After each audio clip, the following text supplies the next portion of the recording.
কলা গাছের আঁশ দিয়ে কাপড় বানিয়ে তাক লাগালেন এক উদ্যোক্তা। কলা গাছের আঁশ ব্যবহার করে তৈরি করা হচ্ছে টেকসই টেক্সটাইল।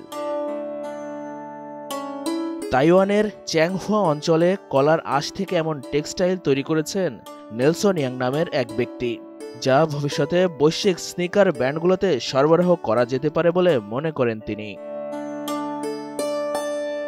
নেলসন ইয়াংয়ের প্রতিষ্ঠান ফার্ম টু ম্যাটেরিয়াল তাইওয়ানের ইতিহাস থেকে অনুপ্রেরণা নিয়ে কলা গাছের আঁশ দিয়ে টেকসই কাপড় তৈরি করার উদ্যোগ নেন।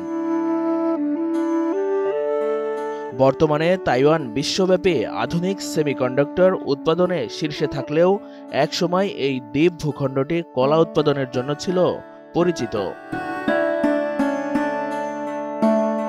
1895 থেকে 1945 সাল পর্যন্ত জাপানি শাসনামলে তাইওয়ান আনারস ও কলার মতো ফলের জন্য বিখ্যাত ছিল। 60-এর দশকে দ্বীপটি রপ্তানি বাড়াতে নিজেকে বানানা কিংডম হিসাবে প্রচার করেছিল। তবে বর্তমানে কলার জায়গা নিয়েছে প্রযুক্তি শিল্প। উদ্যোক্তা ইয়াং বলেন, 2008 সালে ইউরোপের কিছু স্নিকার ব্র্যান্ড জানায় তারা চাইছে একই জমি থেকে যেন খাদ্য ও উপকরণ একসাথে উৎপাদন করা যায়। সেই ধারণা থেকেই কাজ শুরু করা। 所以他们2008年，其实欧洲的品牌就跟我们说，他们希望有没有一种就是食物跟材料是在一个平行空间产生，就是这块地同时可以产出食物，也可以产出材料。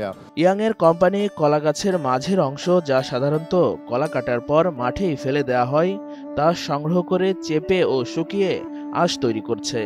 এসব আঁশ থেকে আবার সুতো বানিয়ে তুলোর সাথে মিশিয়ে মোজা বানানো হয়।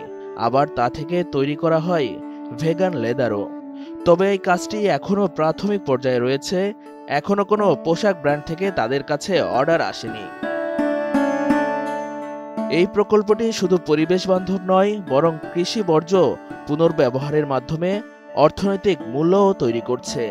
এটি তাইওয়ানের ঐতিহ্য এবং আধুনিক উদ্ভাবনকে একত্রিত করে নতুন প্রজন্মের টেক্সটাইল শিল্পের সম্ভাবনার একটি দৃষ্টান্ত হিসেবে কাজ করছে।